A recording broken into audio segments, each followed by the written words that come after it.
They called it a hole. It kept a baby alive at 40 below. There are men who fight winter head-on.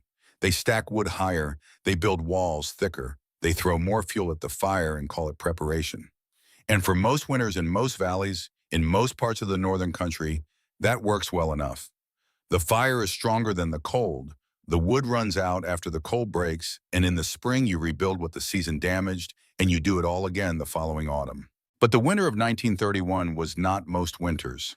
In the winter of 1931, the fire was not stronger than the cold. The cold was stronger than everything. Except one thing. On the morning of January 17th, the thermometer nailed to the north porch post of a small farmstead along a tributary of the Crow Wing River read 38 degrees below zero. Not below freezing, below zero. The kind of cold that does not negotiate, does not soften at midday, does not give back what it takes. The kind of cold that finds every gap in every wall and works through it without pause, like water finding cracks in stone, except that water eventually stops, and this did not. The birch trees in the north woodlot made sounds that night like rifle cracks one after another in the dark, their trunks splitting along the grain as the frozen sap expanded faster than the wood fiber could contain. The creek, solid for 2 months, already groaned under the new pressure, deepening into its ice. Exposed skin lost sensation in under 5 minutes. Exhaled breath did not drift in the air the way breath usually does. It crystallized and fell straight down, a faint shimmer of ice dropping in front of your face before you had finished the breath. In farmsteads across the Crow Wing Valley that night, people were burning through wood faster than they had planned for. They were moving livestock into kitchens, draping quilts over interior walls, dragging extra blankets to the floor beside the stove because the beds were too far from the heat. They were feeding fires at 2 in the morning because the alternative was to wake up to frozen pipes and an animal standing stiff in a barn that had gone past the point of recovery overnight. And in one farmstead, a 33-year-old widow named Winifred Berg walked out to her woodshed in the dark, moved aside 3 rows of split birch, lifted a wooden hatch set flush into the floor, and climbed down 8 earthen steps into a space that held, by her careful estimate, 41 degrees Fahrenheit. Outside, 38 below zero. Below, 9 feet of earth, stone, packed hay, waxed canvas, and undisturbed subsoil that had been sheltered from surface temperature swings for years, 41 degrees. She stood there a moment with a kerosene lamp held low. The light moved across burlap sacks of potatoes set along the east wall, sealed crocks of salted pork arranged in 2 rows, 11-quart jars of pickled beets and cabbage lined up on a stone ledge, a cedar box with a fitted lid and a tin tucked against the far corner wrapped in oilcloth.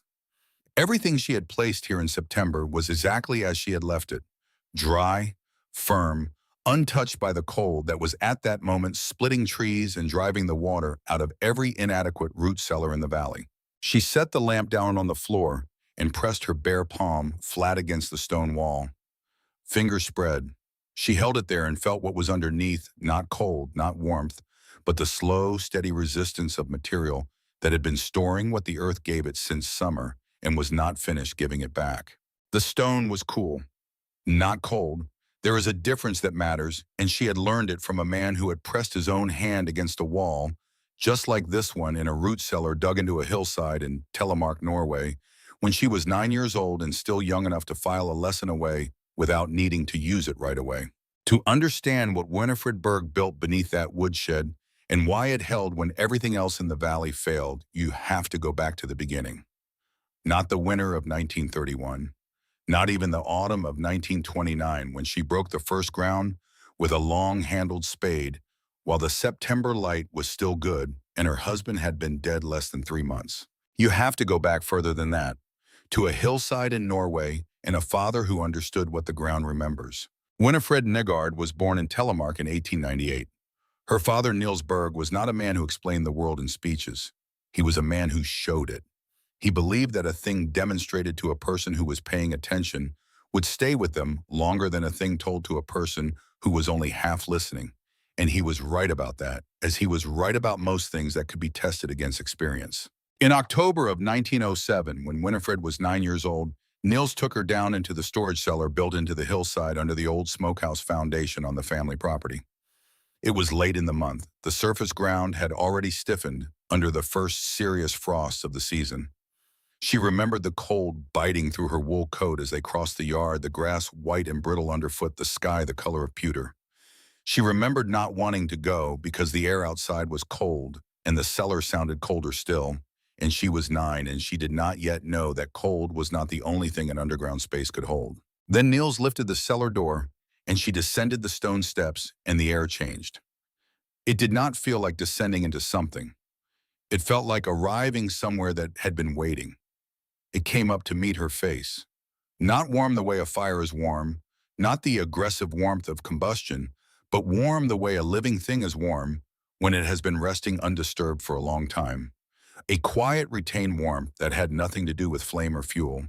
She could see her father crouching beside a row of wax-sealed crocks, his breath barely showing in the lamplight. And she understood even before he spoke that this was a place that operated according to different rules than the world above it. He pressed his palm flat against the limestone wall and held it there, fingers spread, reading something through his hand that she could not yet read. The earth holds summer longer than we do, he said. It takes months to cool. Once you understand that, you stop fighting winter. You start borrowing what the ground already has. She was 9. The lesson went into the part of the mind reserved for things that have not yet found their application, the deep storage where knowledge waits without impatience for the moment it becomes necessary. It sat there for 22 years intact, exactly as he had delivered it, waiting. Winifred came to Minnesota with her husband Garvin in the spring of 1924. They followed a letter from a distant cousin who had written with cautious optimism about land prices and the length of the growing season along the Crow Wing watershed. The 80 acres they purchased was honest land timber on the North Slope hay ground in the low areas where the spring water collected a creek that ran clear from snowmelt through September.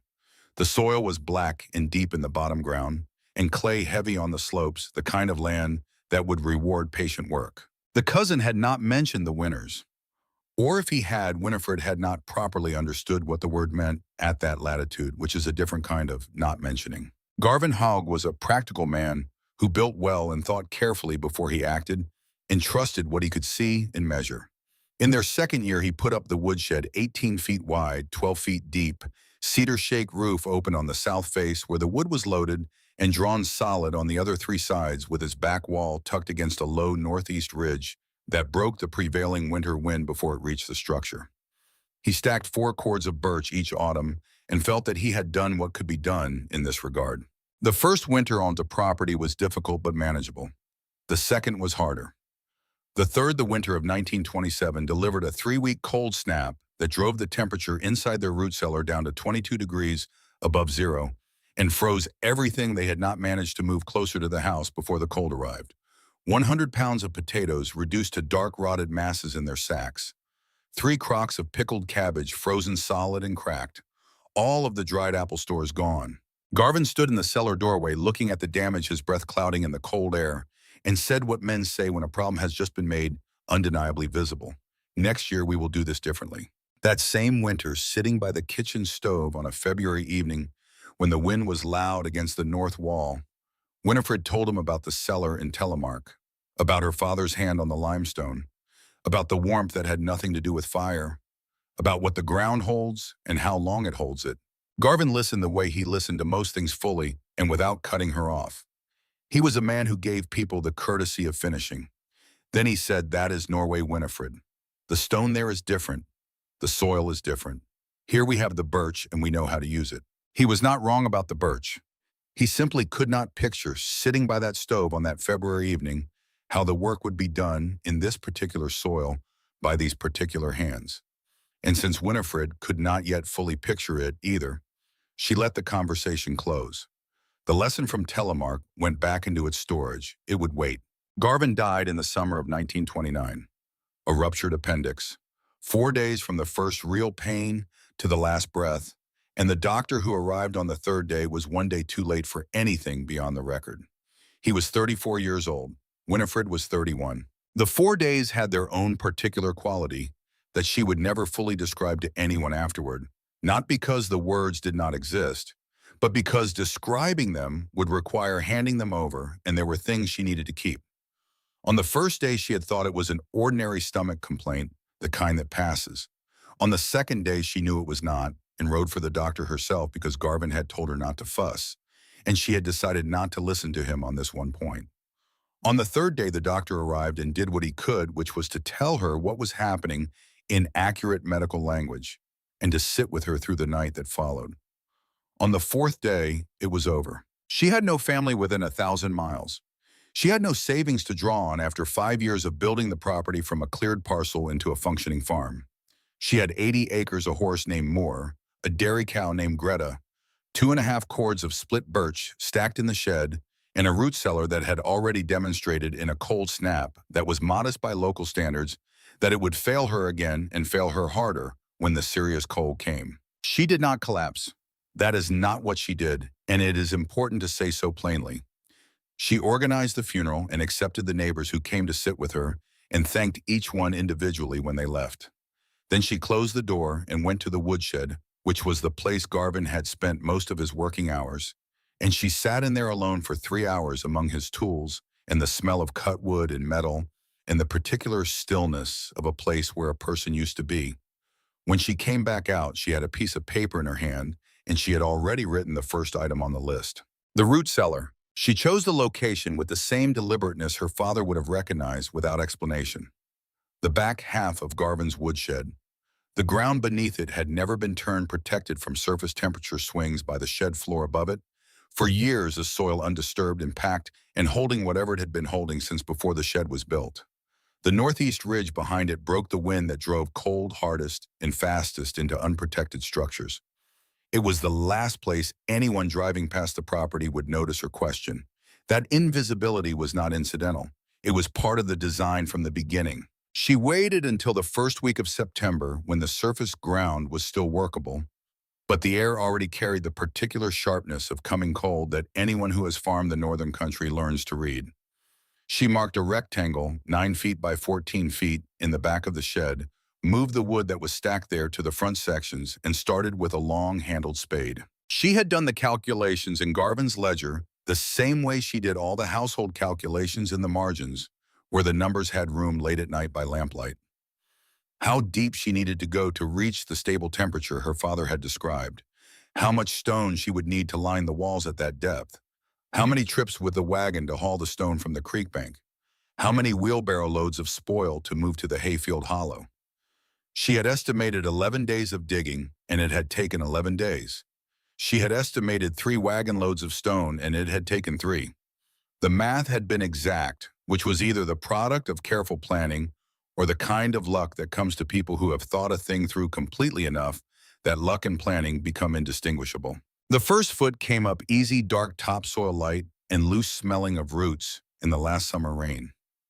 The second foot was heavier, dense clay-laced subsoil that came up in clods the color of old iron and smelled the way deep ground smells when it has not seen light in many years. By the third foot, she had switched to a mattock, breaking hard pan in short measured strokes and loading the spoil into a wheelbarrow. She walked 30 yards to dump it in a low spot at the edge of the hayfield, a hollow that had always collected water in spring and could handle the fill. She worked 3 hours in the morning and 2 in the afternoon every day, through 11 days of pale September light, until she had a pit 9 feet deep and the walls were true. The walls she lined with flat field stone she had been collecting from the creek bank since July. 160 pounds of it hauled in the wagon over 3 trips, stacked near the shed through the summer months waiting. She set the stones dry without mortar, fitting them tight against the earth walls and packing coarse sand into the gaps. The principle was the same one her father had pressed into her memory with his palm on the telemark limestone stone, absorbs heat slowly and releases it slowly. A wall of stone set underground does not cool at the same rate as the air above it. It resists the change. It holds what it has accumulated through the warm months. It gives that stored heat back degree by degree, long after the surface has gone white and the air above the frost line has gone empty of warmth entirely. The floor she treated with equal care. Packed earth first leveled flat with the back of the spade. 3 inches of coarse wash sand tamped smooth over that. Then a second course of smaller, flat pieces of fieldstone, each one heated in a sustained bonfire she built at the field edge, on 3 separate evenings, carried to the pit, wrapped in burlap sacking while still holding the fire's warmth. 200 pounds of fire-heated fieldstone laid down 9 feet below the surface would not surrender that warmth in a night, not in a series of nights. The thermal mass of the stone at that depth, insulated from above by 9 feet of earth, would hold a detectable trace of summer for weeks into the hardest of winters. The roof required the most planning. 6-inch rough sawn pine planks laid across the 9-foot span, in 2 sections supported at the center by a beam, she mortised into notches cut into the top course of wall stone. Over the planks, she packed 4 inches of the driest hay from last summer's cutting, compressed by hand, layered like thatch, dense enough to hold its form, but retaining the air pockets that make dry hay one of the most effective natural insulators available to a farm household. Over the hay, she stretched a sheet of waxed canvas, salvaged from an old grain cover, the edges overlapping the wall stones by a full foot on each side, tucked down and weighted. Over the canvas, she shoveled 12 inches of the subsoil she had been careful to set aside from the excavation, pressing it into a low arch with her hands and feet, smoothing the surface until it read as undisturbed ground. Then she stacked the birch back over it. Every split piece returned to exactly where it had been. Rows neat and unchanged. The hatch concealed beneath the third row from the right a 2-foot square of pine planks that lifted on a leather pull strap, perfectly flush, with the shed floor invisible to anyone who had not been shown it or had not reason to look. To anyone loading or drawing firewood from that shed, nothing had changed. The structure was the same building. It had always been occupying the same corner of the same property, doing the same thing it had always done. That too was part of the design. The ordinary exterior was not an accident of convenience. It was intentional protection. In the last days of September, before the first hard frost closed the ground, Winifred lowered into the pit by lamplight everything the winter would require: 140 pounds of potatoes in burlap sacks, 60 pounds of turnips, 4 crocks of salted pork sealed with a thick layer of rendered fat, 11-quart jars of pickled beets and cabbage she had put up through August, 2 crocks of lard, a 50-pound sack of cornmeal inside the cedar box she had fitted with a tight sealed lid to keep moisture from the grain, and a tin containing $40 in paper money wrapped twice in oilcloth. The $40 was everything she had been able to set aside since Garvin died. She put it in the ground because it belonged with the rest of the insurance, because if everything above ground failed her, what was below ground was what she would survive on, and the money was part of survival as much as the potatoes were. That same autumn, the farm to the south acquired new owners. Norvin and Vigdis Kell had bought 40 acres at the southern boundary of Winifred's property in the summer of 1929. Young people from Iowa with more optimism than experience and more energy than caution, which was not unusual for people who had never spent a serious winter at this latitude. Norvin was 27 years old and built things quickly and trusted that problems could be addressed when they arrived. Vigdis was 24, carrying their first child due in February, and considerably sharper than her husband about the difference between a problem that could wait and a problem that could not. Their barn was board and batten construction, single-walled. No insulation to speak of, open to the east wind through gaps at the roofline that had not seemed urgent in the warmth of October. Vigdis came over one afternoon in early September when she saw Winifred pushing a wheelbarrow of dark earth across the property. She did not introduce herself formally or ask permission to approach. She came to the edge of the hayfield where the displaced soil had formed a low mound and asked straight and without preamble what Winifred was doing. Winifred looked at her for a moment. "Come winter," she said, "you will know." Vigdis did not understand what that meant. She walked back to her property, turning it over, and could not work it out. But she did not forget the look on Winifred's face when she said it, and she did not forget the fact that the woman was pushing that wheelbarrow entirely alone without any help in the September heat, 3 months after burying her husband. The neighbors who had been watching the disturbed earth at the hayfield edge and the stacked creek stone near the shed since August noticed the way neighbors in a valley always notice things that do not fit the ordinary pattern of a property. Halvard Strand, a third-generation Norwegian farmer who worked a spread 3 miles to the east and was in the habit of stopping at various lanes along the road, when he had been alone with his own thoughts for too many days, pulled his wagon up to Winifred's gate one late August afternoon. He looked at the displaced soil and the stone pile with the expression of a man doing an accounting that is not coming out to a familiar sum. "Building something," he said. Improving the storage, Winifred said. Under the woodshed. Yes. He turned his hat in his hands, which was the gesture he used when deciding whether to say a thing or leave it alone.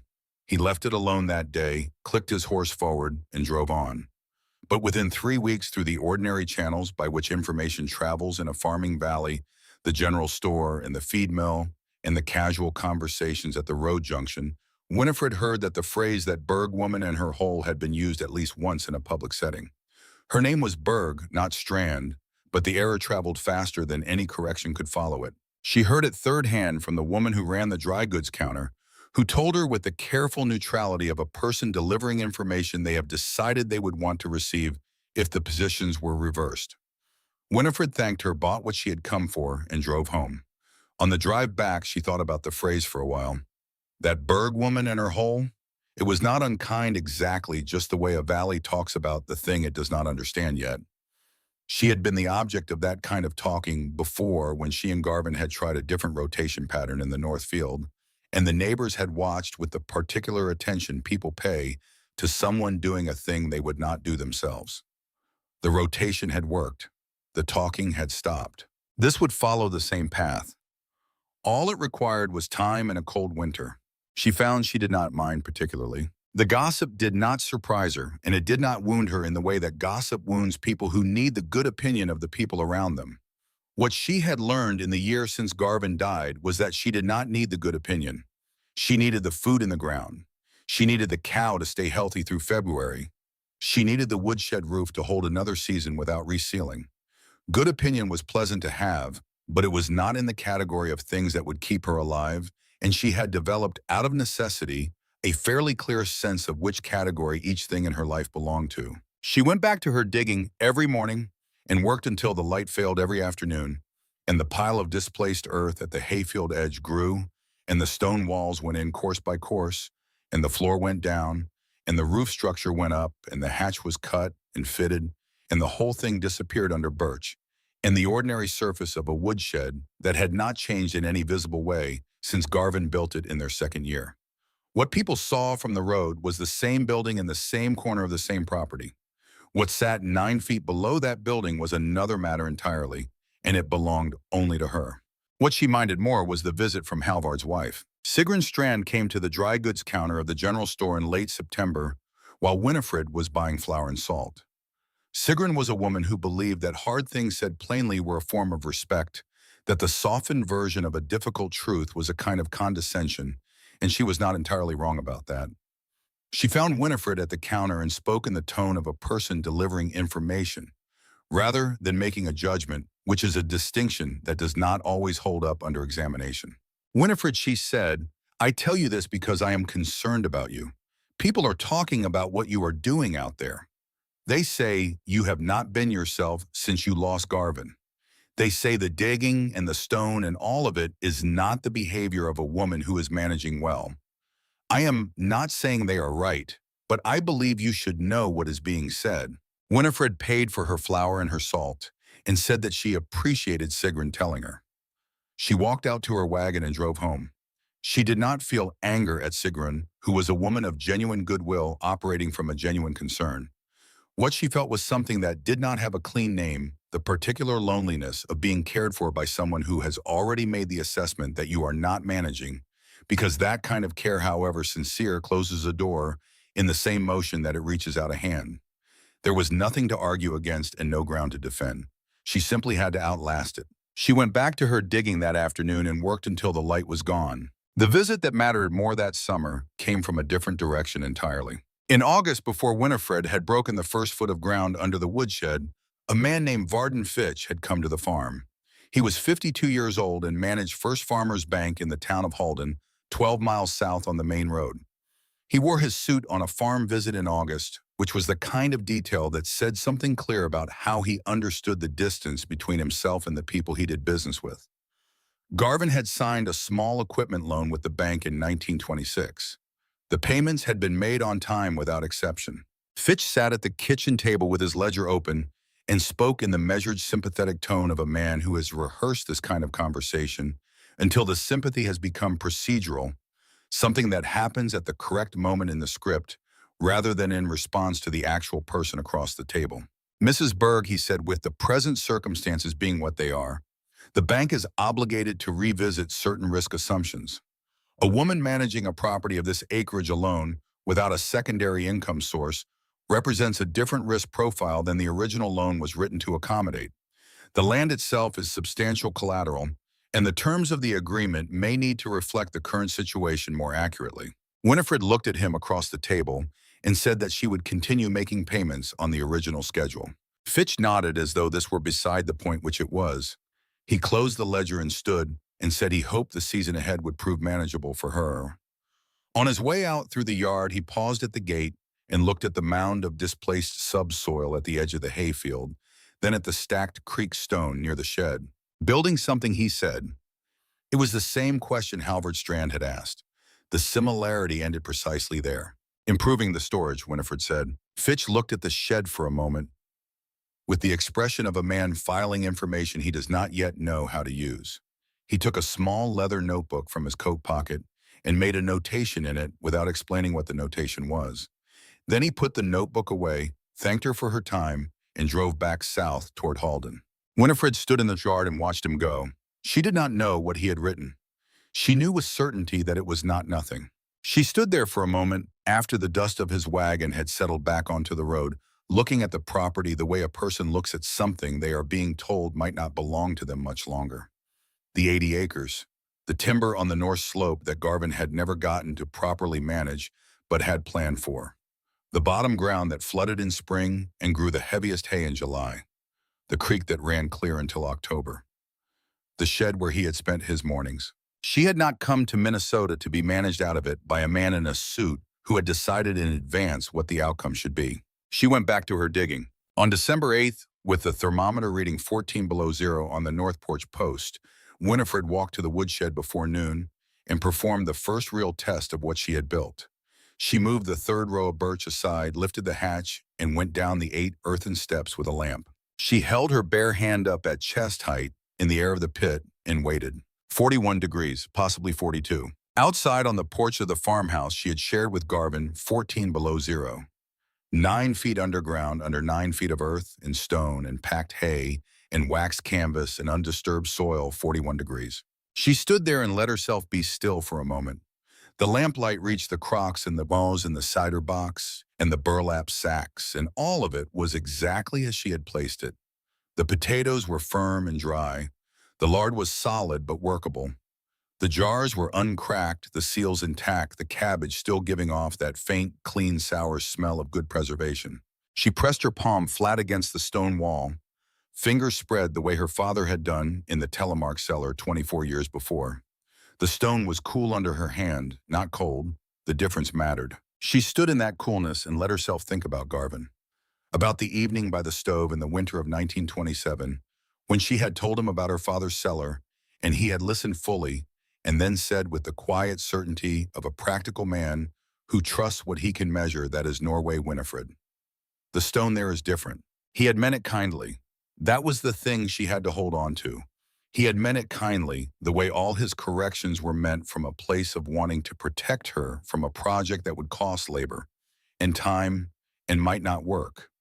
He was a man who weighed effort against probable outcome before he committed to anything. And the probable outcome of building an underground stone cellar in Minnesota clay soil, as he could picture it from their kitchen table in 1927, had not seemed favorable. He was not a man who dismissed her. He was a man who could not yet see what she could see, and she had not yet seen it clearly enough herself to argue for it. That was the honest truth of it. She had carried the lesson from Telemark for 20 years without being certain it could cross the ocean and take root in different soil. It had taken losing him to make the uncertainty irrelevant. With no one to debate the probable outcome, she had simply picked up the spade and found out. He had not been wrong about the soil being different. Clay-heavy subsoil, a shorter and more severe winter, different stone from a different creek. He had been wrong only in the conclusion he drew from those differences, which was that the principle did not translate. The principle translated. She was standing in the proof of it at 41 degrees in December, with 14 below on the other side of 9 feet of earth. What she felt was not triumph and was not vindication. It was something quieter and more permanent than either of those things. the specific sensation of a thing being exactly what it was built to be. The door closing softly on a question that had been open long enough. She climbed back up, replaced the hatch, stacked the birch back over it, and walked to the house to start supper. By the last week of December, the battery radio was using the word unprecedented for the air mass building over northern Canada, and Winifred was running it on its careful ration of 30 minutes morning and 30 minutes evening to conserve the battery through the winter. She listened to the forecast the way a person reads a map before a journey they cannot cancel, noting the language, watching the shift from pint to dangerous cold to no sign of movement. The envelope from First Farmers Bank came with the last mail delivery before the roads became unreliable. Fitch was requesting her presence at the bank before the 1st of February to execute revised loan terms reflecting the current risk assessment of the property. The language was formal and precise, and said in the way that formal, precise language always says what it needs to say, without quite saying it plainly, that if she did not appear, the bank would initiate the process of collateral review under the terms of the original agreement, which meant without the careful phrasing that Varden Fitch intended to begin the paperwork that could take her land. She set the envelope on the kitchen table and looked at it for a long moment. Then she put it under the salt cellar where she kept papers that required attention and went back to her fuel calculations for January. Halvard Strand drove past on the road that same afternoon.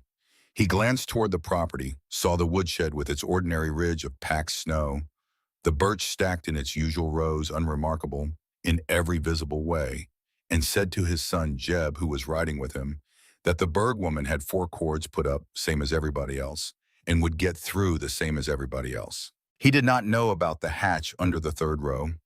He did not know about the stone walls or the fire-heated floor, or the 41 degrees held steady 9 feet down.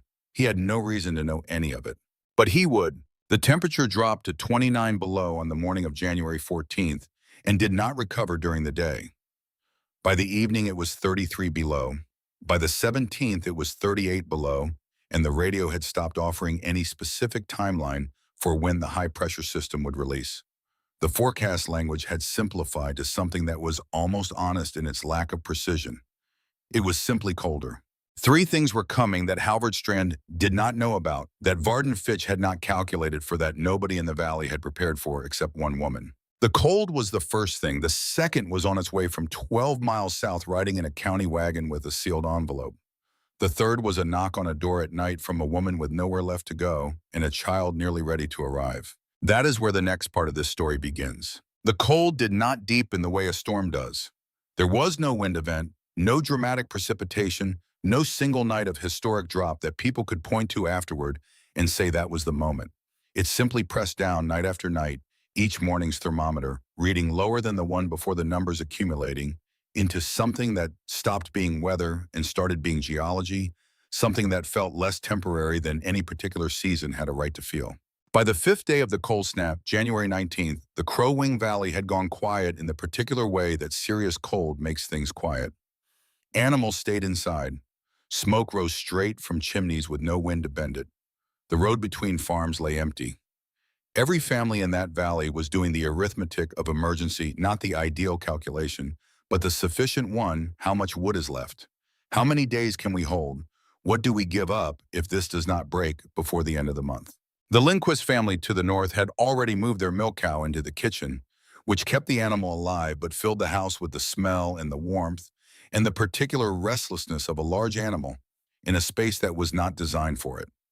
The family 3 miles east had split their last reserve of green wood and were burning it wet, which produced more smoke than heat, and was hard on the chimney but was better than nothing. The Kell farm to the south had gone silent in the way that meant the animals were in trouble, and the people were rationing, which Winifred knew from the simple fact that she had not seen any smoke from their chimney in 2 days. Winifred Berg was doing a different arithmetic entirely. Each morning before first light, she walked out to the woodshed, moved the 3rd row of birch aside by feel in the dark, lifted the hatch, and went down the 8 steps with her lamp. Each morning, the reading was the same 41 degrees. The stone walls held their position. The floor held.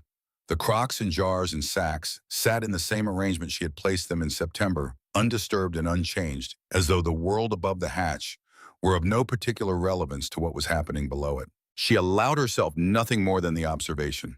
She noted it, climbed back up, replaced everything, and went to manage the house fires for the day. On the morning of January 19th, the routine acquired something new. She was crossing the yard from the woodshed back to the house, the cold working through her coat in the short distance between the two structures when she heard a horse on the south road. A single rider moving at the careful, deliberate pace of a man who is pushing the animal as little as possible, but has come anyway because his instructions required it. She stopped in the yard and waited. Sheriff Lyle Red was 45 years old and had been managing the practical work of this county for 11 years. He was not a cruel man or a foolish one. He was a man who had learned over 11 years that most of what his job required was the delivery of news that other people had written and that he himself would not have written. He pulled his horse up at the edge of the yard, unwound the scarf from around his face, and held out an envelope. The return address on the envelope was the First Farmers Bank, Halden. Winifred took it without a change in her expression. She had been expecting some communication, though not hand delivery in 38 below zero weather, which told her something about the urgency Varden Fitch had decided to attach to this particular message. Mrs. Berg, Red said. He paused. His horse shifted under him, unhappy with standing still in this cold. I want you to know something between the two of us. Nobody expected you to still be running this place the way you are running it. Fitch has been making inquiries around the valley since autumn, about the farms that are holding and the farms that are not. About your property specifically, he has spoken to several people about it. Winifred looked at him without answering. I thought you ought to know that, Red said. He rewound his scarf, turned the horse, and rode back down the south road at the same careful pace. She stood in the yard and watched until he was gone. Then she went inside, set the envelope on the kitchen table, and opened it. Inside was one page. The language was the formal, measured language of institutional correspondence, which accomplishes the function of saying difficult things without the discomfort of saying them directly. Stripped of its careful construction, the letter said appear at First Farmers Bank before February 1st to sign revised loan terms, or the bank will initiate collateral review proceedings, which meant in the plain language the letter was designed to avoid. Varden Fitch had the paperwork ready and was waiting for a reason to file it. She folded the letter and placed it under the salt cellar with the first one. She sat at the kitchen table for a moment, with her hands flat on the surface, and looked at the two envelopes together under the weight of the salt cellar. There was something almost clarifying about having both pressures visible in the same place at the same time. The cold outside and the bank 12 miles south working toward the same outcome from different directions, neither of them aware of what was 9 feet below the floor of the shed, 30 feet from where she was sitting. The cold would break when it broke. She could not change that arithmetic. What she could change was what Fitch found when she walked into his office, and she had until the road opened to make sure that what he found was not what he was expecting. She had the supply agreement to negotiate. She had the January payment to count and seal. She had the farm to hold together for as many more days as the cold required, and she had Greta to keep alive. And she had whatever came next, and she would manage each of those things in the order they arrived. That was always the answer. Keep going. Be ready. Then she went back outside because the fires needed feeding and Greta needed her morning check, and the cold had no interest in pausing for correspondence. The situation had become what it had been moving toward since August 2. Separate pressures operating from two separate directions with Winifred between them. The cold was one pressure. The cold was impersonal and consistent and could be prepared for if you understood it well enough and had begun your preparation in September. It had no opinion about Winifred Berg. It did not know she existed. Fitch was a different matter entirely. Fitch had an opinion. He had been forming it since the August afternoon when he sat across her kitchen table and looked at a 31-year-old widow with no secondary income and 80 acres of mortgaged land and made the determination that the likeliest outcome was failure. He had been collecting evidence for that determination ever since asking Halvard Strand about the farm at the general store, asking Norvin Kell at the feed mill about the property next to his, making notes in his small leather notebook, about a woman digging a pit under her woodshed, which sounded described in the right kind of language to the right kind of audience, like the behavior of a person who was not managing well. And the cold was useful to him because every farm in the valley that was struggling through these 9 days was another entry in the ledger he was building. Another piece of evidence that the land was distressed and the collateral needed reassessing while there was still time. Winifred understood all of this with complete clarity by the time she folded the second letter. She had learned in a year and a half of managing alone to look at obvious things with the directness they required rather than hoping that looking away would change them. She could not go to Halden. The road would not allow it safely for at least 4 more days. What she could do was what she always did: keep the farm running, keep Greta healthy, keep the stores intact, and be prepared for the conversation that would happen when the road opened. That was always the answer. Keep going, be ready. The knock came on the night of January 20th. Winifred was sitting by the kitchen stove, working on a harness strap that had cracked in the cold when she heard it. Not the casual knock of a neighbor making a social call. The hard, insistent knock of a person who has been standing in the cold long enough that their manners have given way to their need.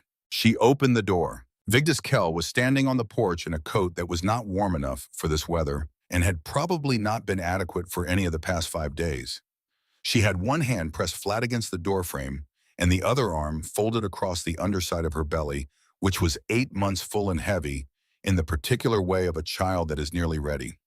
Her face was the face of a person who has arrived at a decision after a long interior argument and is finished with the arguing. Norvin is at the Strand farm, Vigdis said. Our cow died 2 nights ago. The root cellar froze on the 5th day. We lost everything we had down there. We have been burning chairs. Winifred stepped back from the door. Come in, she said. Vigdis came in and stood into the kitchen while the warmth of the stove reached her, and something in her face changed. Not relief exactly, but the ending of an effort that had been sustained too long. She had been holding herself together for several days by that point. Winifred could see holding herself to the task of managing what was in front of her and not looking past it. That kind of holding together had its own quality in a person's face, a tight, controlled stillness that broke only slightly at the edges when the emergency finally had somewhere else to go.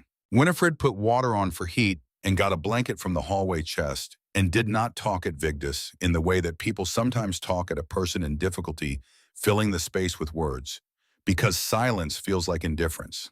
She had been on the receiving end of that kind of talking. In the weeks after Garvin died, the well-meant flood of words from people who could not tolerate the silence of her grief, and she had found it more exhausting than comforting. Vigdis was not a woman who needed to be managed with words. She needed warmth and food and a place to lie down, and those were things that could be provided without commentary. But before she sat down, Vigdis said one more thing. Norvin talked to Fitch before the cold came, she said, at the feed mill in Halden. Fitch was asking about your place, about the pit under your woodshed that Halvard mentioned to someone at the store. Fitch asked Norvin what he knew about it. Norvin said he did not know much. She paused. But I think you should know what Fitch is doing with what people tell him. Winifred stood at the stove with her back to Vigdis for a moment. She had known since Red's visit that Fitch was making inquiries. What she had not known until this moment was the full extent of the network he had been building. How many separate conversations had been feeding his small leather notebook since August? How systematically he had been constructing the argument that the Berg farm was a liability and the woman running it was a risk the bank was no longer obligated to carry. She turned around and handed Vigdis a mug of heated water because the coffee was rationed. I know, Winifred said. Thank you for telling me. She settled Vigdis in the second bedroom with the extra quilts from Garvin's side of the chest and went back to sit at the kitchen table. This was the calculation that was unlike all the others. The food in the pit was sufficient for one person through the remainder of the winter, with a margin that allowed for some error. With Vigdis added and the child that was coming within weeks, that margin would compress to something that permitted no error at all. And if Fitch learned she had opened her stores to a neighbor whose own stores had failed, he could frame that too, could present it as evidence that her preparation had been inadequate, that she was running a relief operation rather than a going farm, that the land and its collateral value required more capable management. She sat with all of that for a long time. Then she got up, put on her coat, lit a second lamp, and walked out to the woodshed in the dark. She moved the birch by feel lifted. The hatch went down the 8 steps. The lamp lit the crocks and jars and sacks, all of it intact and dry. 41 degrees in the still air of the pit. She thought about the woman in the next room. 8 months pregnant, walked 3/4 of a mile in 40 below because her house had run out of everything.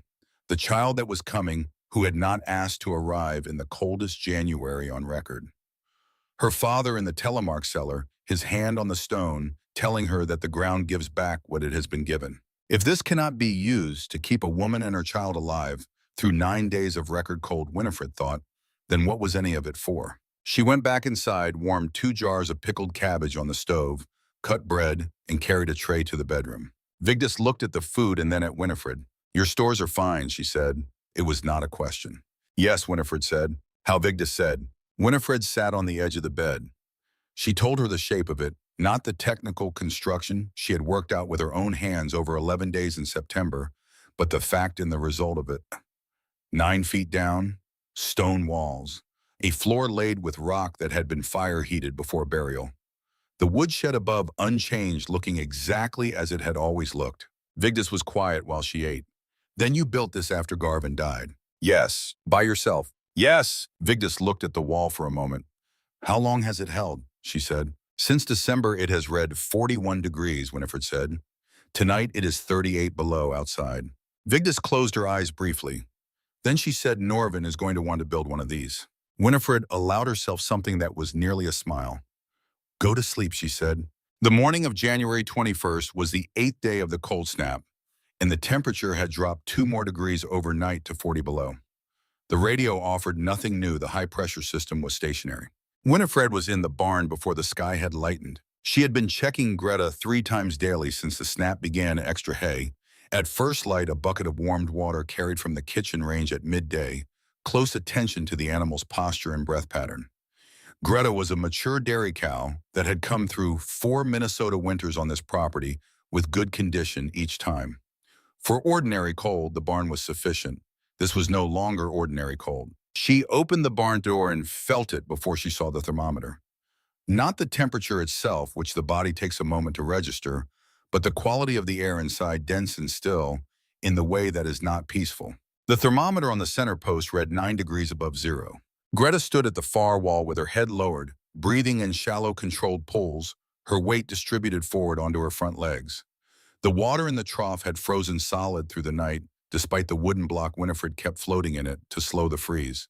She pressed her palm against the animal's flank, warmth present but thinner than it should be, the body in full conservation mode, pulling resources toward the core and leaving the periphery to manage on its own. 9 above. The forecast showed nothing before the 24th. Winifred stood in this barn doorway and looked at the woodshed 30 feet across the yard.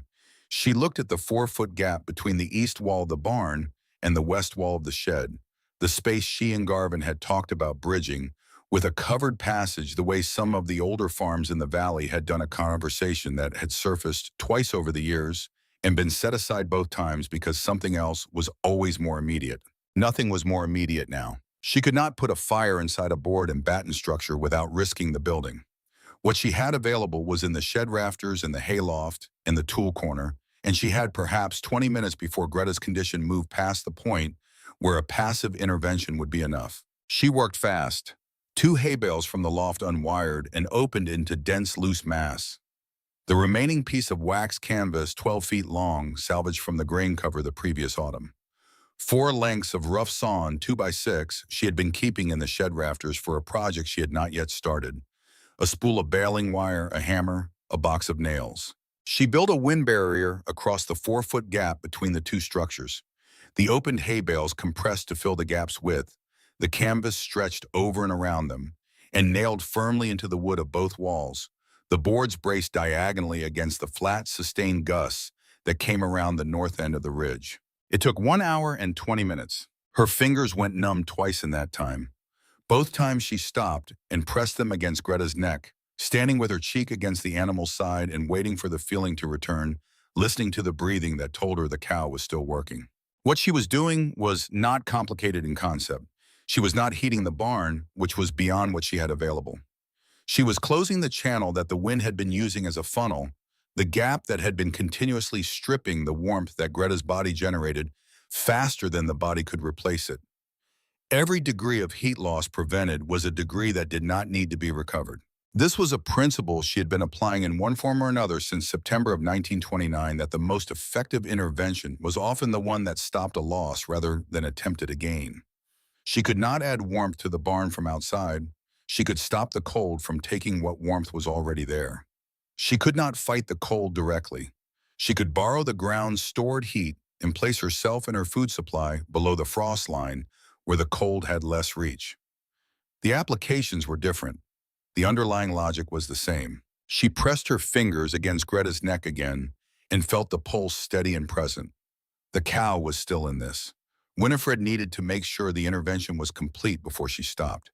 By mid-afternoon, the barn had risen to 13 above. Greta was standing squarely on all four legs. Her breathing had deepened and normalized.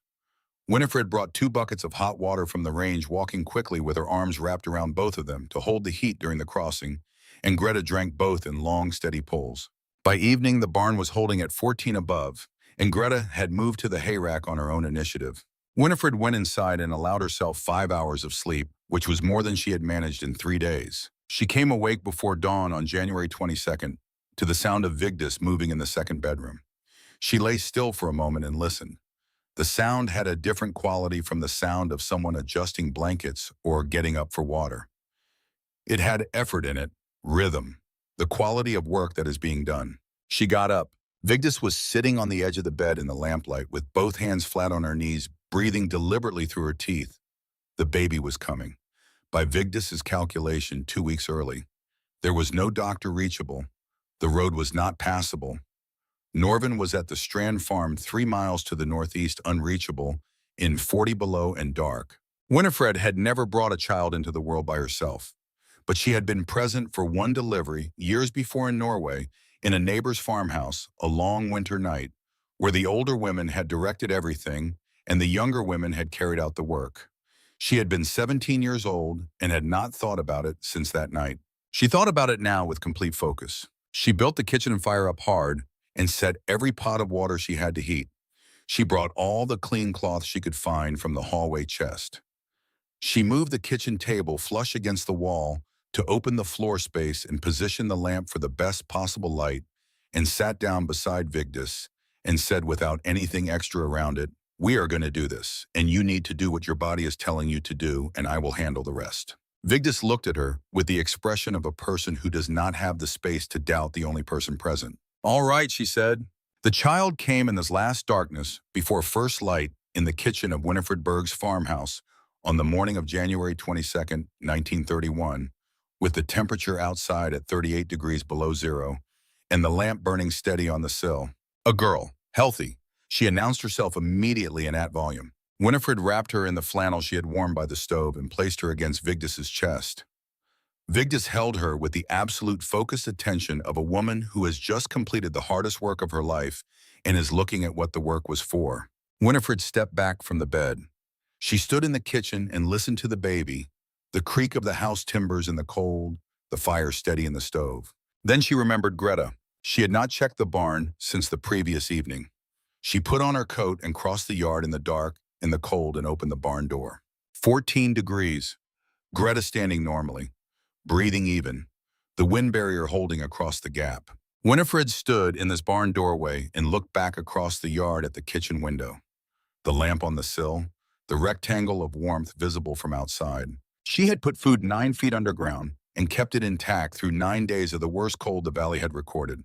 She had closed a wind gap with hay and canvas and brought a barn back from the edge. She had delivered a child in a farm kitchen in the coldest January on record, alone in lamplight, with no preparation beyond what her hands and her history had given her. She had not done any of it to prove something to someone else. She understood that now in a way she had not been able to articulate before. She had done each thing because the alternative was a specific loss she was not willing to accept, and she was the only one available to prevent it. That was all. That had always been all. She went back inside. The cold began its retreat on January 23rd. Not quickly, it never broke quickly in that valley, but something shifted in the pressure system overnight, and the morning reading was 15 below instead of 40, and after 9 days of 40 below and worse 15 below, registered in the body as something almost gentle. That same afternoon, 2 men came down the south road toward the Berg farm. Norvin Kell had left the Strand farm at first light when the temperature had dropped enough to make the road passable without unreasonable risk to the horse. Halvard Strand had come with him because Halvard was a man who needed to see a thing directly before he could take its full measure, And what Norvin had described during 2 days at the Strand farm had given him a considerable amount that he needed to take the full measure of. They tied their horses and came to the door. Winifred let them in. Norvin went straight through to the bedroom and stood in the doorway looking at Vigdis and the child without speaking for a long time. Vigdis told him it was a girl and that she was healthy. Norvin sat down on the floor next to the bed with his back against the wall and put his face in his hands, not from grief, but from the full release of 3 days of not knowing. Halvard Strand stood in the kitchen and looked around at the room. He looked at the jars of food visible on the counter. He looked at the evidence of a household that had come through 9 days of record cold, not just surviving, but functional with a berth added to it, warm and stocked and intact. He looked out the window at the woodshed. He picked up his hat from where he had set it on the table, turned it in his hands, set it back down. He said nothing for a long while. Then the stores under the woodshed, they held. Winifred was at the stove with her back to him. Yes, she said. Harold looked at the window again, at the ordinary shed with its ordinary snow ridge and its ordinary stacked birch, identical in appearance to every other woodshed in the valley. He left his hat on the table for the duration of the visit. For Halvard Strand, who was not a demonstrative man, this was the equivalent of a formal acknowledgement. That evening, after the men had ridden back to the Strand farm to retrieve the horses left there and make arrangements for the next few days, Winifred sat alone in the kitchen. Vigdis and the baby were asleep in the next room. The fire was at half rate, which was sufficient now that the acute emergency was over. She thought about the letter under the salt cellar, about Fitch and his ledger and his notebook and his careful architecture of the case for her failure. The road would be open within a week. She would have to go to Halden. She would have to sit across that table again and face the man who had been building that case since August and had not yet been shown the numbers that would end his argument. She was ready for that conversation. What she had not been prepared for in the midst of 9 days of unbroken emergency management was what she found the following morning when she went through Garvin's old tool chest, searching for a wrench to tighten the barn door hinge that had shifted in the extreme cold. At the bottom of the chest beneath the tools was a notebook she did not recognize.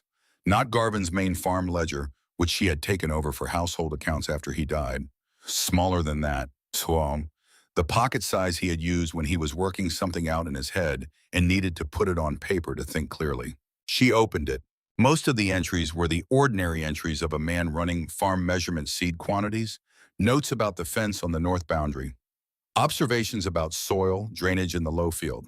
The last entry was dated July 1929, 1 month before he died. She read it once, then she read it again. Then she sat down on the floor of the tool corner with the notebook in both hands and the pale morning light coming through the single small window, and she did not move for a long time. The notebook entry was 7 lines long. Garvin had never been a man of many words on paper.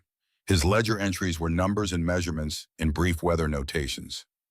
This entry was different from everything else in the book. It had the quality of a man thinking out loud after a long day, putting words on paper because the paper would hold what the mind was circling without resolution. Ask Winifred about the stone cellar her father showed her, the one in Norway.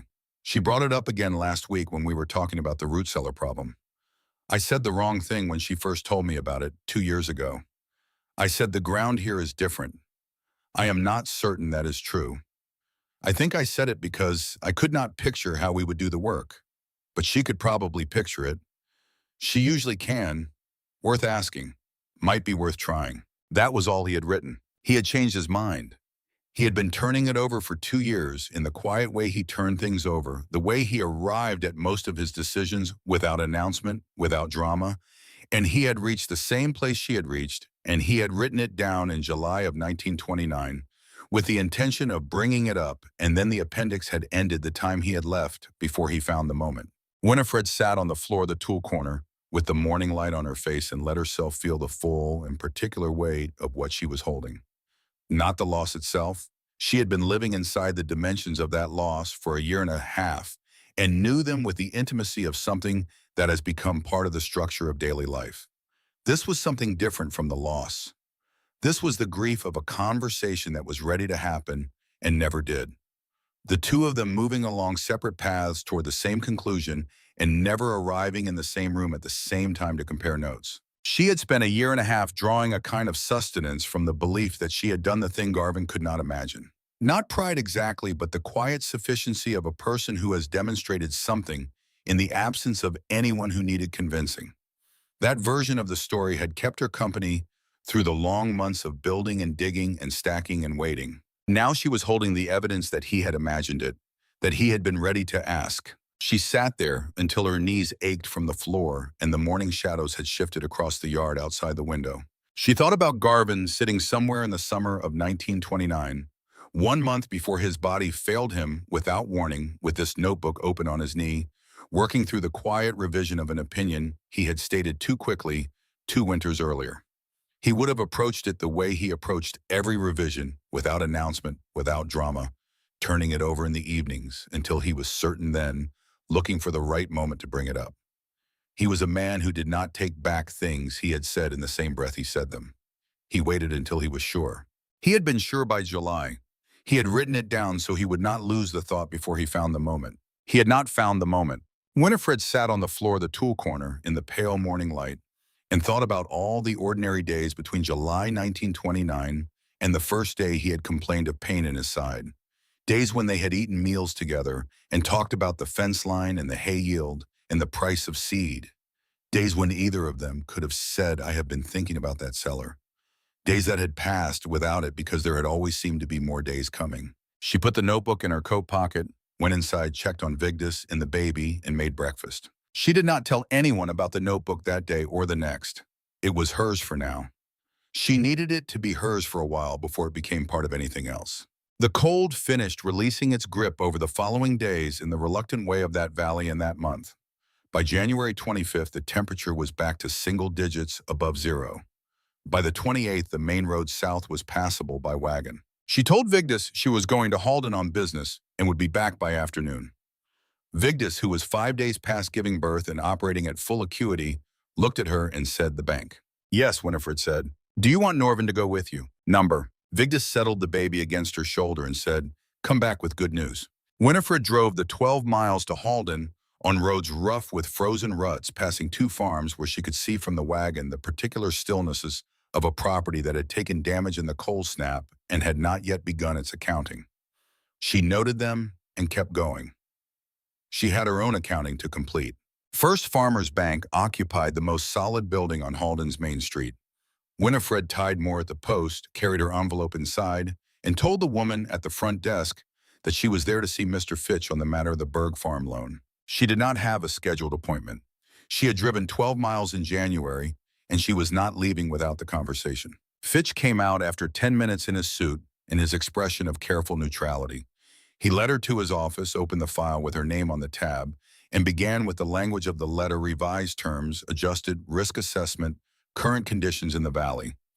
He had prepared this version of the conversation, and he was delivering it, and Winifred let him deliver it, because she had learned that certain men need to complete the speech they have prepared before their attention becomes available for anything else. When he finished, she placed 2 sheets of paper on the desk. The first was the January loan payment in full in cash, counted out of the tin she had stored in the pit. In September, the $40 wrapped in oilcloth exactly as she had put it down. On time. Complete. The second sheet was a letter from the owner of Halden General Store confirming a purchase agreement for dairy product and root vegetables through the spring and summer season at prices negotiated by correspondence over the previous week, with a deposit already paid and on record. Fitch looked at the 2 sheets. He examined the payment and set it down. He read the supply agreement twice. Winifred let him read. Then she spoke without raising her voice. She said, "My food stores held intact through 9 days at 38 below zero. The Lindquist cellar failed on the 12th day. The Hess cellar failed on the 8th. I did not lose 1 pound of stored food. I did not lose my cow. I have a signed revenue agreement that covers loan payments through November. Every payment since my husband died has been made on schedule. You have been asking people in this valley about my property since August, and I am aware of who you asked and what you asked them. I have driven here today to give you the numbers. The numbers are what they are. Tell me what your revised terms require, and if they require anything beyond what I have placed in front of you, I want to know that now so I can make other arrangements." Fitch was quiet. He was looking at the 2 sheets of paper, not at her. "You have been very prepared," he said. "Yes," Winifred said. "I have." He looked at her then. He was not a man built for apology and did not attempt one. But he was a man who understood when the ground had shifted under an argument, and the argument he had been building since August had just been answered with cash and a signed agreement and a calm, factual account of 9 days that had not broken her. The position was untenable, and he was intelligent enough to see it without being told. He initialed the payment. He filed the supply agreement. He did not change the terms. When Winifred stood to leave, Fitch said, without quite meeting her eyes, "I heard about the Kell woman, the child." Winifred looked at him. "I did not anticipate that," he said. It was a quiet admission made more to the desk than to her. She considered him for a moment, this man in his suit, who had spent 5 months building a case against her survival and had just watched it dissolve, not with confrontation or crisis, but with preparation and arithmetic. She did not feel triumph. She felt something clearer than that. "I know you did not," she said, and she walked out. She untied more from the post and got up on the wagon and drove north out of Halden without looking back at the bank building. She had done what she had come to do. The numbers had said what needed saying, and Fitch was a man who understood numbers, and the conversation was finished. What she felt driving out of town was not the relief she might have expected after 5 months of knowing that conversation was coming. It was something more like a quiet inventory. She was still on the land. The food stores were intact. The cow was healthy. The supply agreement would keep payments current through November. Vigdis and Norvin and the baby would manage. The valley had come through the worst cold snap in its recorded history, and she had come through it too, with everything she needed still in place. It was enough. It was, in fact, exactly enough, and she had built it one piece at a time, starting the September after Garvin died. In the 11 days she had spent going down 3 feet, and then 6 feet, and then 9, hauling the clay out in a wheelbarrow, and hauling the stone in by the wagon load, building the things she had been shown once as a child, and had filed away for 22 years without knowing when she would need it. The drive back took longer than the drive there. A rear wheel caught a deep frozen rut 2 miles out of town, and she had to stop and lead more forward carefully to free it. She stood in the road for a few minutes afterward, holding the bridle, looking at the white fields on both sides, and the bare tree lines in the pale sky of a January afternoon that had finally stopped trying to kill everything in it. She put her hand in her coat pocket and felt the corners of the notebook. She got back on the wagon and drove home. Spring came to the Crow Wing Valley with its usual reluctance, retreating from the south slopes first, and holding in the low ground until late April. The valley had to account for itself that spring, in the way that valleys account for hard winters, by comparing what held and what did not, and trying to understand the difference. The Lindquist family rebuilt their root cellar deeper and lined it with rough boards, which was better than what they had before, but not the same as stone. The Hess farm acquired a replacement cow and reinforced the north wall of their barn. Every farm in the valley had learned something from the 9 days. Most had learned the lesson most immediately available, which was a modest improvement on what they had already been doing. A smaller number had learned something different. By the time the general store conversations had shifted from what was lost to what would need to change, before the following winter, the word had traveled through the valley that the Berg farm had come through the worst cold snap on record, without losing food, without losing livestock, and with a child born in the kitchen on the coldest morning. People who had spent 9 days managing their own emergencies now wanted to understand how that was possible. Halvard Strand came to the Berg farm in late March with his oldest son, Jeb, 22 years old and serious in the way of young men who have spent a difficult winter doing hard work without complaint. Halvard had his hat in his hands when he came to the door. He asked about the stores. Winifred said they had come through intact. He asked about Greta. She said the cow was healthy and producing at full capacity again. He nodded. Then he said the cellar under the woodshed. Your father showed you how to build it. Winifred thought about Niels Berg and the Telemark cellar in 1907. The lamplight, the warmth that came up to meet her face, the hand on the limestone. She thought about the 22 years between that afternoon and September 1929, when she had picked up a spade and begun. My father gave me the principle, she said. The rest I had to work out for myself. Halvard looked at his hat.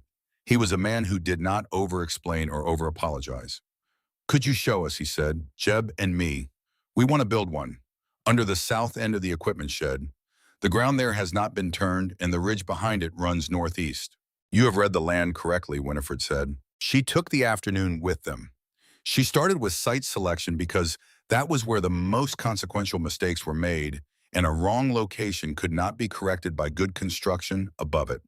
She walked them around the exterior of the woodshed so they could see how completely unremarkable it appeared from every angle. Then she moved the birch aside and lifted the hatch and took them down the 8 steps. Jeb stood at the bottom with his lamp and looked at the stone walls and the floor and the lower arch of the roof, and he did not say anything for a long time. When he finally spoke, he said, "How long did it hold?" Winifred told him the temperatures and the dates. Jeb looked at his father. Halvard looked at the walls. She answered every question they had that afternoon. The questions about what to do, she answered from what she had done. When Halvard asked how she had known the floor stones should be heated before burial, she told him that her father had not done that step, and she had added it after reasoning through what the coal floor would cost on the worst nights. When Jeb asked about the condensation she had seen in the summer months, she told him about replacing the hay layer with packed dry moss from the North Woods, which had held its form better across seasons and performed as well or better in the cold tests. When Halvard asked what the hardest part of the construction had been, she told him without hesitation, the roof. Getting the arch of subsoil to hold its form without collapsing into the hay layer before the canvas could anchor it. She had rebuilt that arch twice before she was satisfied with its shape.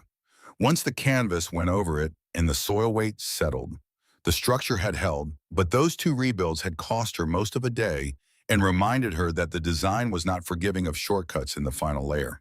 Jeb asked how she had known where to put the door. She told him she had put it where she could reach it quickly from the house in the dark and where its location would be invisible to anyone who had not been told to look for it.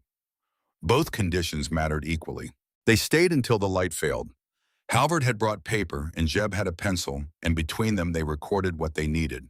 They built their version that spring under the south end of the equipment shed, following Winifred's dimensions as closely as the different site allowed, adjusting for the angle of the ridge and the heavier clay content in their subsoil.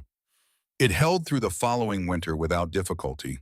Halvard told her so in January, stopping his wagon at her lane, the same way he had always stopped his wagon at her lane, but with a different quality in the pause before he spoke. Norvenkel built his version in the summer of 1931, with Winifred walking the site with him on a June Sunday afternoon, while Vigdis sat on the fence with the baby balanced on her knee watching. Norvin's questions were different from Halvard's questions, more oriented toward the year-to-year management of the space, the rotation of stock in autumn, and the sequence of drawing in winter. How to handle the condensation that built up against the canvas in humid summers. Winifred answered each question from what she had learned. They named the baby Willa. They told Winifred this in February when Vigdis brought the child over for the first time, and Vigdis said it the way she said most things, directly, and without extra wrapping. "We named her after you." Norvin agreed. Winifred looked at the child. This small person who had arrived in her kitchen before dawn on the coldest morning of the coldest January, in the valley's memory, loud and healthy, and entirely indifferent to the circumstances of her arrival. She had been wrapped in the flannel Winifred had warmed by the stove and placed in Vigdis's arms while the lamp still burned on the kitchen sill, and the temperature outside was 38 below zero. She had come into the world in the same kitchen where Winifred had sat alone the night before and done the calculation about the food stores and decided that the calculation was beside the point. Then she looked at Vigdis, who had walked 3/4 of a mile in 40 below zero because she had nowhere else to go, and had trusted on the basis of very little concrete evidence that Winifred Berg was the right direction to walk toward. "It is a good name," Winifred said. She had not expected to be moved by it, and she was not moved in any way that showed on her face, but she was moved. She meant several things by that, and none of them were possible to say out loud in that moment, which was why she said only the 4 words and let Vigdis carry the rest of it. Vigdis understood. That was enough. The summer of 1937 was dry, and the garden required more water hauling from the creek than Winifred had needed to do in years. She was 39, the farm fully paid off since 1934, the property running the way a property runs when 8 years of careful management have worked out the problems that the first years always produce. She had improved the pit, twice extended the stone floor by 2 feet on the east end after the first winter showed her where additional thermal mass would matter, and replaced the hay insulation entirely with packed dry moss after a wet summer compromised the hay layer's effectiveness. The moss had performed better in every subsequent test. Sigrun Strand came in late July with a pie and no articulated reason for the visit. They sat on the porch in the afternoon light, the birch in the north woodlot in full summer leaf, the yard quiet. Sigrun looked at the woodshed for a while without speaking. I said things in 1929 that I should not have said, she said, or said them in a way I should not have. You said what you observed, Winifred said. I observed wrong. Winifred was quiet for a moment. She looked at the shed at the ordinary roofline and the cedar shakes weathered to silver. Not entirely, she said. You observed a woman digging a pit under her woodshed after her husband died. From the outside, I understand what that looked like. I would have had questions myself. Sigrun was quiet. Then I should have brought the questions to you, rather than taking them to other people. Yes, Winifred said, that would have been better. It was the most honest exchange they had managed with each other in 8 years, and it closed something between them that had been left open. Sigrun stayed for 2 hours and they talked about the dry summer and Halvard's back and Jeb's plans for the following year. And when she left, she held Winifred's hand at the gate before walking to her wagon. That was sufficient. Sometimes that is all that repair requires, not an erasure of the past, but a plain acknowledgement of it with enough room around the words to let the acknowledgement do its work. Winifred thought about that conversation later after Sigrun had gone and the afternoon had settled into the long, golden quiet of a dry July evening. She thought about all the things that had happened in the years between September 1929 and this porch in 1937. The 11 days of digging, the 9 days of cold, the baby born in the kitchen, the drive to Halden with the cash and the supply agreement, the notebook and the tool chest. She thought about Halvard and Jeb building their version in the spring, and Norvin building his in the summer, and the 4 pits that now sat under 4 properties in the Crow Wing Valley, all of them tracing back to a woman in Telemark who had pressed his palm against a limestone wall and said something his daughter had needed 22 years to use. She had not planned any of it to come out the way it had. She had planned one thing to get the food through the winter. Everything else had followed from that one step at a time, each step requiring only the decision to take it. Winifred sold the farm in 1948 and moved to Duluth to be near a niece who had been asking her north for 3 years. She was 50 years old and the winters had begun to feel long in a different way than they had felt long when she was managing them rather than simply enduring them. The Hartwell family from Wisconsin, a young couple with 2 children, and the particular kind of optimism that comes from having read more than they had yet lived, paid a fair price and moved in that April. The second winter the Hartwells were on the property, James Hartwell was reorganizing the woodshed in November when his boot caught on something under the 3rd row of birch that he had not expected to find there. He moved the wood aside and discovered a 2-foot square hatch of pine planks with a leather pull strap set perfectly flush with the shed floor invisible until you were standing directly on top of it. He opened it, descended 8 earthen steps, held his lamp up and stood in the still, cool air at the bottom. The stone walls were intact. The floor stones were solid and unmoved. The wax canvas above the pine planks had dried and stiffened in the years since Winifred had last maintained it, and the moss layer above it had settled and compacted, but the structure itself was there complete, incoherent, exactly as it had been built 19 years before. The cedar box and the crocks and the tin were gone, taken when Winifred had cleared her stores before the sale, but everything structural remained. James stood at the bottom of the 8 steps for a long time, turning slowly in the lamplight. The walls were tight. The floor was level. The roof held its arch without visible strain. He was a man who understood construction, who had built the addition on the farmhouse himself in the first summer, and knew how to read a structure for soundness. What he was looking at had been in the ground for 19 years, and it was as sound as the day it had been finished. He went back up the steps and stood in the woodshed for a moment and looked at the ordinary rows of stacked birch and the ordinary cedar shake roof and the ordinary dirt floor with the hatch invisible beneath the 3rd row, and he thought about what it meant that a person had built this and hidden it under a building and covered the evidence and gone about the ordinary business of the farm while it sat here 9 feet down, holding whatever the winter required. James Hartwell wrote to Winifred in Duluth asking what the space was and what it had been built to do. She wrote back 3 short paragraphs. The first 2 explained what it was and what results it had produced in the winters she had used it. The 3rd paragraph was brief. The earth holds summer longer than we do. It takes months to cool. When you understand that winter stops being the enemy, you are not fighting the cold. You are borrowing what the ground already has. My father showed me this principle when I was 9 years old in a stone cellar in Norway, and it took me 22 years to find the occasion to use it. Do not wait as long as I did. The Hartwells used the pit every winter for 30 years after that.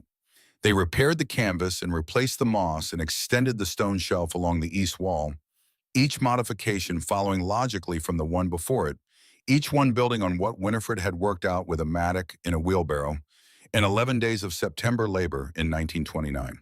Their daughter, who grew up carrying loads down the hatch each September and bringing them up each January, described the pit once to a neighbor who had asked about the old woodshed structure. She said it was the most dependable thing on the whole property. More dependable than the furnace, she said. More dependable than the road in January. More dependable than anything the radio ever said the weather was going to do. It never let us down, she said. Not a single winter in all those years. She did not know the name Winifred Berg. She did not know about Niels Berg in the Telemark cellar, or about Garvin's last notebook entry in July of 1929, or about 9 days of 40 below zero, and a woman walking through the dark with a baby coming and nowhere else to go. She knew only the thing itself, the hatch under the third row of birch, the 8 earthen steps, the cool, steady air at the bottom, and the certainty that whatever the winter was doing above the hatch, the ground below it was holding. That is how knowledge travels when it is not written down in any book. Not as history, not as instruction, as the thing itself passed from the hands that built it to the hands that use it to the hands that improve it through generations that never meet each other and carry something forward without knowing where it started or what it cost the person who first brought it across an ocean and put it in the ground. Niels Berg pressed his palm against a limestone wall in a hillside cellar in Norway and said, "The earth holds summer longer than we do." His daughter carried that sentence inside her for 22 years, through an ocean crossing, in a marriage, in a decade of hard northern winters, through the loss of a husband and the closing of a door, in 11 days of September labor with a mattock in a wheelbarrow. And when the moment came, she pressed her own palm against a different wall and different soil and found that the sentence was still true. The stone was cool, not cold. The difference mattered. It had always mattered. Winifred Berg pressed her palm against a stone wall 9 feet under a woodshed in Minnesota in September of 1929, alone with the frost coming and no one to consult, and understood that he had been right. She had been right to carry it. The ground had been right to hold it. The ground beneath that shed held. Through 9 days of the worst cold the Crow Wing Valley had recorded in living memory, while root cellars froze and livestock died, and men like Varden Fitch built their careful cases for other people's failure, the ground held. And so did she.